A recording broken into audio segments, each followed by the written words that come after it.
दोस्तों, कैसे हो आप सब लोग? उम्मीद करती हूँ आप सभी लोग अच्छे होंगे। तो आपका मेरे चैनल में स्वागत है। तो आज हम बनाएंगे प्याज के पराठे, वो भी नए तरीके से। अगर एक बार पराठे बनाएंगे ना तो इसी तरह बार बार बनाएंगे प्याज के पराठे। तो चलिए शुरू करते हैं ना देर करते हुए। आलू या पनीर के पराठे तो आपने कई बार बनाकर खाए होंगे, लेकिन आज मैं आपसे शेयर करने जा रही हूँ प्याज के पराठे की रेसिपी, जिन्हें बनाना जितना ज़्यादा आसान है, खाने में इनका स्वाद कई गुना ज़्यादा है और किचन में रखी बेसिक चीज़ों से बनकर तैयार हो जाता है। तो यदि आपने कभी प्याज की कचौरी खाई है तो एक बार ये प्याज के पराठे खाकर देखना, क्योंकि इनका टेस्ट भी लगभग वैसा ही होता है। तो चलिए फ्रेंड्स, देर न करते हुए ये सुपर टेस्टी कचौरी जैसे स्वाद वाले प्याज के पराठे बनाना शुरू करते हैं। इसके लिए सबसे पहले हम आटा लगा करके तैयार करेंगे। तो मैंने 2 से ढाई कप गेहूं का आटा ले लिया है। इसमें बढ़िया फ्लेवर के लिए 1/4 छोटी चम्मच डालेंगे अजवाइन। अजवाइन को इस तरह मसल करके ऐड करें ताकि फ्लेवर अच्छे से आए। इसके बाद इसमें आधी छोटी चम्मच या अपने स्वाद के अनुसार नमक मिला लें। सारी चीज़ों को अच्छे से मिक्स कर लेंगे और अब इसमें रूम टेम्परेचर का पानी डालते हुए एक सेमी सॉफ्ट आटा लगा करके तैयार करेंगे। यहाँ पर मैंने आटा लगाते समय इसमें तेल या घी कुछ भी इस्तेमाल नहीं किया है, लेकिन यदि आप तेल या घी इस्तेमाल करते हैं तो इस्तेमाल कर सकते हैं। या फिर जब आटा एक बार लगा करके तैयार कर लें, उसके बाद इसके ऊपर थोड़ा सा तेल या घी लगा करके इसे अच्छे से गूंद लें। तो इससे भी पराठे बहुत ही अच्छे बन करके तैयार होते हैं। जब हम पराठे को सेकते हैं तो उसके ऊपर हम घी लगाते हैं, इसलिए यहाँ पर आटा लगाते समय मैं घी का इस्तेमाल नहीं करती हूँ। आटे को हम 10 से 15 मिनट सेट होने के लिए रख देंगे। तब तक स्टफिंग तैयार कर लेंगे। स्टफिंग बनाने के लिए एक पैन के अंदर सबसे पहले कुछ साबुत मसालों को रोस्ट करेंगे, जिसमें लेंगे 1 चम्मच साबुत धनिया, आधी चम्मच साबुत सौंफ, आधी चम्मच साबुत जीरा और 1/4 चम्मच साबुत काली मिर्च डाल करके लो फ्लेम रखते हुए इन खड़े मसालों को रोस्ट करना है। खड़े मसालों में जब अच्छी खुशबू आने लगे और हल्का सा इनका कलर चेंज हो जाए, तब एक ग्राइंडर जार में इन्हें ट्रांसफ़र कर लेंगे। अब इन खड़े मसालों को अच्छे से ठंडा करके दानेदार सा ग्राइंड कर लेंगे। इनका फाइन पाउडर हमें नहीं बनाना है, दानेदार ही रखना है। तो एक बार जब मसाले ग्राइंड हो जाएंगे, तब इसमें 7 से 8 लहसुन की कलियां भी ऐड करेंगे। यदि आप लहसुन नहीं खाते हैं तो टोटली स्किप कर सकते हैं। इसके बाद 1 इंच अदरक का टुकड़ा मैंने छिलकर और काट कर ये भी ऐड कर लिया है और 1 से 2 हरी मिर्च या अपने तीखेपन के हिसाब से हरी मिर्च ऐड कर लें और फिर से सारी चीज़ों को इस तरह से दानेदार ग्राइंड करके तैयार कर लें। तो ये जो हम पेस्ट बनाएंगे उसे हमें दानेदार ही रखना है, फाइन पाउडर नहीं बनाना है और एकदम खिला खिला इस तरह से पेस्ट बन करके तैयार होगा। पानी वगैरह कुछ भी इस्तेमाल नहीं करना है। अब इसे एक बार हम साइड में रख देते हैं और एक कढ़ाई के अंदर 1 से 2 छोटी चम्मच तेल गरम कर लेंगे।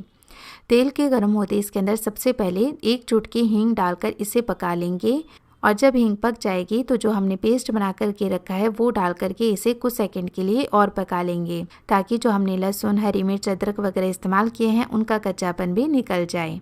तो यहाँ पर सारी चीज़ें बढ़िया से पक गई हैं। तो इसमें 2 से 3 बड़ी चम्मच बेसन डाल करके इस बेसन को भी अच्छे से रोस्ट कर लेंगे। यहाँ पर प्याज के पराठे में बेसन का इस्तेमाल इसलिए किया जाता है ताकि जब हम प्याज की स्टफिंग बनाएं तो प्याज जो मॉइस्चर छोड़ता है, यानी पानी छोड़ता है, वो बेसन एब्सॉर्ब कर लेता है।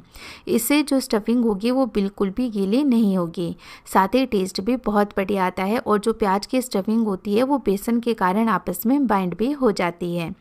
तो यहाँ पर बेसन हमें उतना ही इस्तेमाल करना है कि जो प्याज की स्टफिंग होगी वो अच्छे से बाइंड हो जाए। ज़्यादा बेसन का इस्तेमाल करने से प्याज का टेस्ट कम और बेसन का टेस्ट ही ज़्यादा आएगा, तो ये गलती बिल्कुल भी नहीं करनी है। जब बेसन अच्छे से रोस्ट हो जाएगा तो वापस से ये तेल छोड़ने लगेगा। तो बेसन को हमें अच्छी खुशबू आने तक भून लेना है, इसमें कच्चापन बिल्कुल भी नहीं रहना चाहिए। तो जब एक बार बेसन लगभग 80% तक पक जाएगा तब हम इसमें पाउडर मसाले भी ऐड कर लेंगे।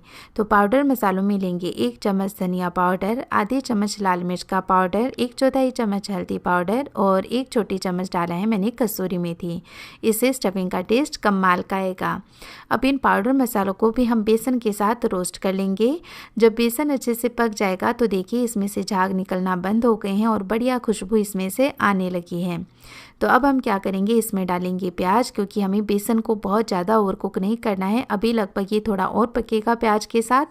तो हम क्या करेंगे, अब इसमें 3 मीडियम साइज़ के पतले और लंबे कटे हुए प्याज ऐड कर लेंगे और इसी के साथ स्वाद के अनुसार नमक भी मिला लेंगे, ताकि प्याज जितना भी मॉइस्चर छोड़े वो अभी छोड़ करके बेसन उसको एब्सॉर्ब कर ले। तो बाद में हमारी जो स्टफिंग होगी वो बिल्कुल भी गीली नहीं होगी, चाहे आप कितने भी घंटे ये स्टफिंग ऐसे ही छोड़ दें। तो यहाँ पर फिर से मैंने बेसन के साथ प्याज को अच्छे से पका लिया है और प्याज को बहुत ज़्यादा ओवर कुक यहाँ पर नहीं करना है। इस तरह से थोड़ा खिला खिला प्याज रहेगा स्टफिंग में, तो स्टफिंग खाने में भी अच्छी लगेगी, देखने में भी अच्छी लगेगी।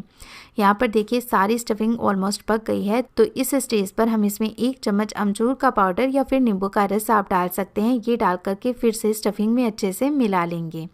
तो इस तरह से एकदम खिली खिली चटपटी हमारी स्टफिंग बन करके तैयार है। तो लास्ट में गैस का फ्लेम ऑफ करके इसमें बारीक कटी हुई धनिया पत्ती डालकर इसे भी अच्छे से मिला लेते हैं। तो इस स्टफिंग से आप पराठे तो बना ही सकते हैं, कचौरी बनाना चाहें तो कचौरी भी तैयार कर सकते हैं।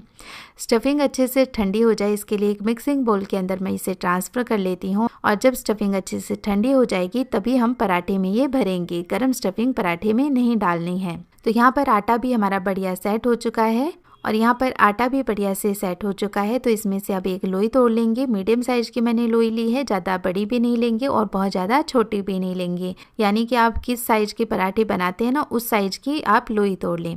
फिर इस लोई को सूखे आटे में डस्ट करके इस तरह कटोरी नुमा शेप बना लेंगे। तो इससे क्या होता है कि जो स्टफिंग होगी वो बहुत ही आसानी से पराठे में भरी जाएगी और इससे ढेर सारी स्टफिंग हम पराठे में भर सकते हैं। तो स्टफिंग का टेस्ट भी भरपूर आएगा पराठों में।